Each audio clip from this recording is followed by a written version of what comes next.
Ako po si Sheena Capote, 33 years old, mula po sa Dasmariñas, Cavite. Dati po akong nakapagtapos ng 2 years vocational course po. Bali, after ko na pong makapagtapos ng 2 years course, nag-start na po ako na mag-apply. Puro cashier lang po ang naging trabaho ko noon. So yung parang na-realize ko lang na parang hindi worth it yung sweldo kasi unang-una parang maliit po talaga siya eh. Napag-isip-isip ko na parang hindi siya sasapat as employee. Sa totoo lang po, nag-start po yung karinderya since maliliit pa po kami. Si mama na po yung naging pangunahing nag-build ng negosyo, so maliit po na hanap buhay niya. Sa pagtitinda po niya na yon, doon na provide na lahat yung mga pangangailangan din namin. Nag-aral po kami hanggang sa high school, hanggang sa lumaki na po kami noon. Ang dami kong realization sa buhay na dahil sa pagtitinda na ito, napalaki niya kami ng maayos. Na-provide niya yung mga pangangailangan namin na siya lang mag-isa.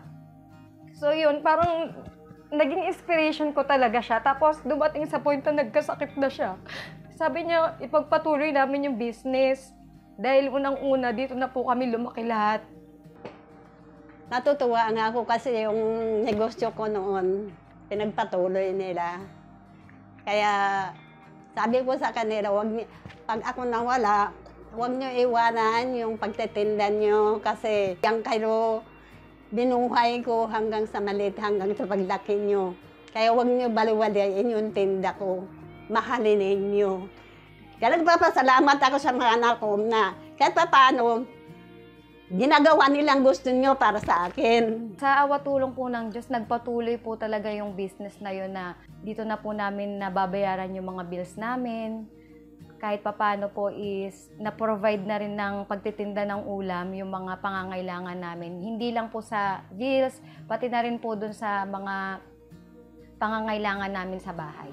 Bari, gigising po kami niya ng 5. And then, after 5:30 a.m., pupunta na po kami sa palengke. And then, after po nun, pagkagaling po namin sa palengke, diretso na po kami dito sa bahay para mag-asikaso na po ng mga lulutuin. Actually, medyo may part po talaga na na-down ako kasi one time po, habang nagtitinda po ako sa tindahan namin, parang gusto niya ipamukha sa akin na bakit hindi ka nagtatrabaho, maitsura ka naman. Parang titingnan ka na parang hanggang doon ka na lang. Pero syempre ako po ang nakakaramdam na mas malaki po yung naitutulong ng pagtitinda sa amin. At saka kahit nasabihin mong hindi man ganong kalakihan yung nakukuha po namin na income galing sa pagtitinda para sa akin po kasi at sa mga kapatid ko.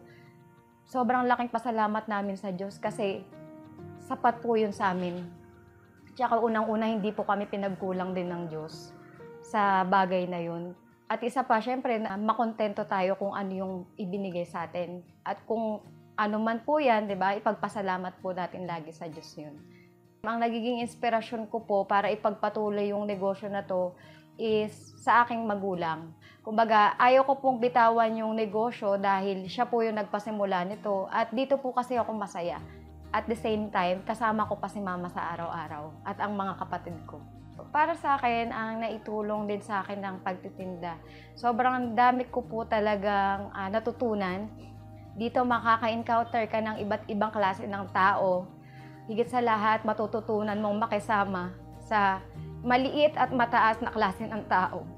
Sa pagpapatakbo ng negosyo, lagi natin isipin na ginagawa natin to dahil sa awa tulong ng Diyos. Malaking bagay po sa amin kasi ito po yung naging daan or way para kahit papano matugunan po yung pagpaparenovate ng bahay namin. Hindi man po masabing lahat ng galing dito, pero ito po talaga yung naging source of income. Ang mensahe ko po sa mga kabataan sa panahon natin ngayon, unang-una, humingi tayo ng tulong sa Diyos na ano man ang pinagdadaanan natin, kahit mahirap ang buhay, basta marunong tayong dumiskarte, huwag tayong mahihiya. Huwag natin isipin kung nakakahiya tayo sa mukha ng ibang tao. Ang mahalaga, naghahanap buhay tayo ng marangal. At higit sa lahat, huwag natin kakalimutan na pahalagahan yung mga magulang. Nagpapasalamat po ako sa Diyos dahil sobrang marami po akong natutunan sa pagkakaroon namin ng maliit na hanap buhay, sa awa tulong ng Diyos, ito po yung naging dahilan kung bakit kahit papano ay nakaraos kami sa buhay kahit na sobrang hirap. At higit sa lahat, nagpapasalamat po ako sa Diyos dahil sa awa tulong ng Diyos, nakarecover si Mama sa kanyang karamdaman.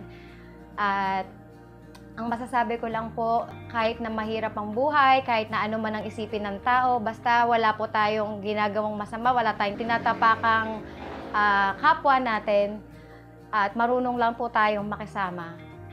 Sa awa tulong ng Diyos, malalampasan natin ang lahat. Ipagtiwala natin sa Diyos ang lahat nating ginagawa. Lakipan ng sipag at tiyaga, laban lang.